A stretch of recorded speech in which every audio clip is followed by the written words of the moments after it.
আচারি খিচুড়ি রান্না করব। এভাবে খুব সহজে আপনারা শীতকালে আচারি খিচুড়ি বানাইলে খেতে অসাধারণ হয়। আসসালামু আলাইকুম, কেমন আছেন সবাই? এক ফুয়া মুগ ডাল ভেজে ভিজতে দিয়েছিলাম 30 মিনিট, ধুয়ে পরিষ্কার করে নিয়েছি। মসুর ডালও এক ফুয়া নিয়েছি, মসুর ডালও 30 মিনিট ভিজিয়ে রেখেছিলাম, ধুয়ে পরিষ্কার করে একসাথে নিয়ে নিয়েছি।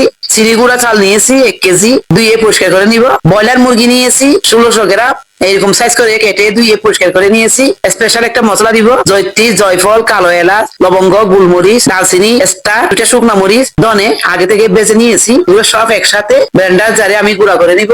ব্লেন্ডার জারে আমি গুঁড়া করে নিয়েছি। একটা পাত্রের মধ্যে সরিষার তেল দিয়ে দিয়েছি। সরিষার তেল যখন গরম হয়ে আসবে, পেঁয়াজ কুচি, আচারি খিচুড়ির মধ্যে সরিষার তেল অবশ্যই লাগবে। যখন পেঁয়াজ গুলা বেরেস্তা হয়ে ভাজা হয়ে যাবে, রসুন বাটা 1 টেবিল চামচ, আদা বাটা 1 টেবিল চামচ একটু ভেজে নিয়ে কাঁচা গন্ধ যখন চলে যাবে, লবণ পরিমাণ মতো ভেজে নিয়েছি।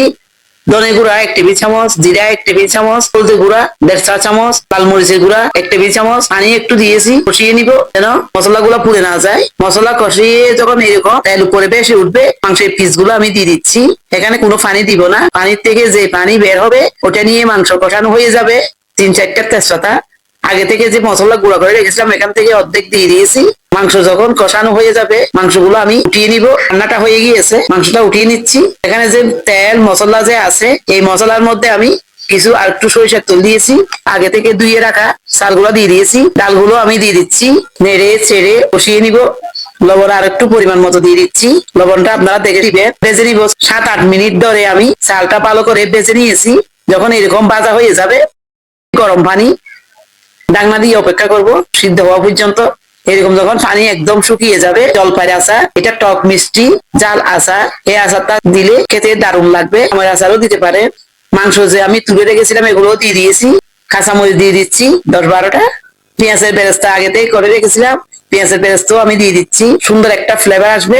ঢাকনা দিয়ে 5 মিনিট আমি দমে রাখবো। দমে রেখে আমি আর একটু উল্টিয়ে দিয়েছিলাম, আরো কয়েকটা কাঁচামরিচ, মশলা যে অল্প রেখে দিয়েছিলাম এগুলো আমি দিয়ে দিচ্ছি।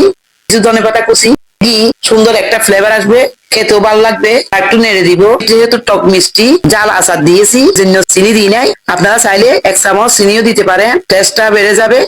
ঢাকনা দিয়ে দমে রাখেছি 10 মিনিট। ভাতটা আমার হয়ে গিয়েছে, একটা প্লেটের মধ্যে নিয়ে নিয়েছি। কত ঝরঝর হয়েছে, দেখতে যেমন সুন্দর হয়েছে, এত অসাধারণ হয়েছে। খুব সহজে রান্না করে নিতে পারবে। আশা করি আপনাদেরও ভালো লাগবে। সবাই ভালো থাকবে। আল্লাহ হাফেজ।